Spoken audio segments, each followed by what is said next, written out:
What's going on?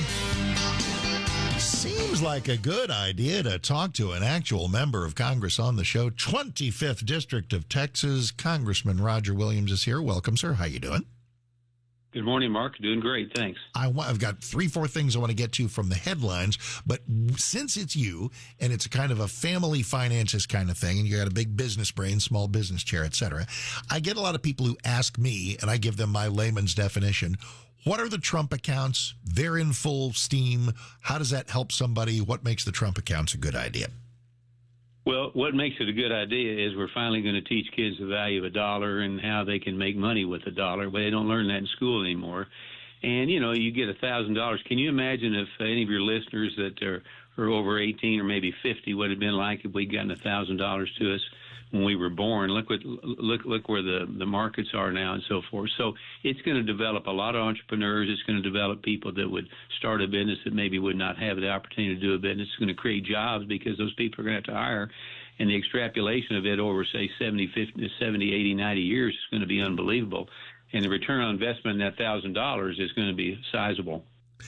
So let me ask a broader economic question, because the small business chair and look at with a lot of business experience under your belt, we really need to have a good, strong business climate, and a business climate that can withstand, that might have to withstand a pretty tough stretch of war. I don't see this thing getting solved in the next week or two, and I don't know when. So we've got a midterm election season that we've got to win. We got to do well. How do you see sort of all the chess pieces and what the administration might want to do to give us the best possible profile on November 3rd when we got a difficult war and economic challenges around every corner? Well, that's a great question. Everybody's trying to answer and get that. But I think that the big, beautiful bill is now a year old, as you know.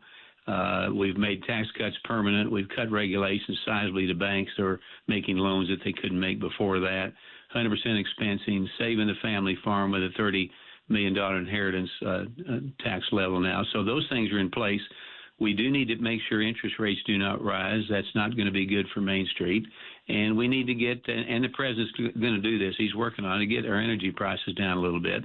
And if all that happens, I think we're very successful in 2008. And you couple that with the stupidness of the other side right now and the people they're coming up with to run, I think if we show results and don't go down the dirt roads on some of these issues, we'll be fine. But it's going to be hard. And I would tell you, too, Mark, a lot of people got to realize this socialism, Marxism, communism thing is real. It's coming from young people that have never voted before.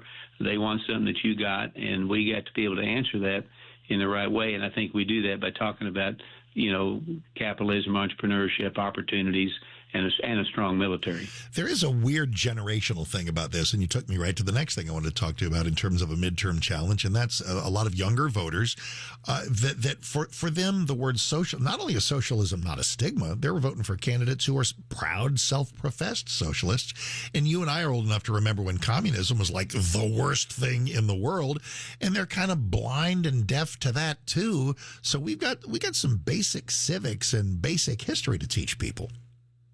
Absolutely, and I go back to blaming our schools. As people hate to say that, but we're not teaching history. We're not teaching civics. We're not teaching the value of a dollar. As we said earlier, in our schools, they're learning about socialism. They're learning about groups rather than individuals. They're not getting taught about opportunity. And I've gone after the colleges many, many times, saying we need to do a better job, and we need more conservative people teaching in our schools. And we need to let kids understand there's two sides. Pick the one you want, but don't try to force them down it. And this is a result of having schools not teach history and opportunity to the kids.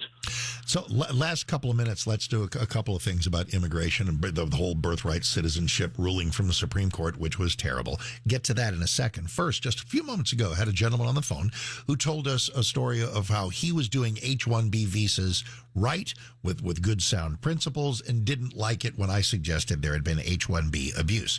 I think there obviously is. We got about 80,000 H-1B visas. I don't know if we need to have none or a lot fewer or whatever. And you're the small business guy lifting up small business. I think there are a lot of big businesses who are absolutely firing American workers so they can drag people in on H-1Bs and pay them less. What can we do about that? How do we solve that? Just what's your whole thought on the H-1B mess? Yeah, we need to enforce the law. What's legal is legal. What's not is illegal. And a lot of businesses, there are some businesses that are doing exactly what you said, probably letting higher paid workers go to get the lower paid workers.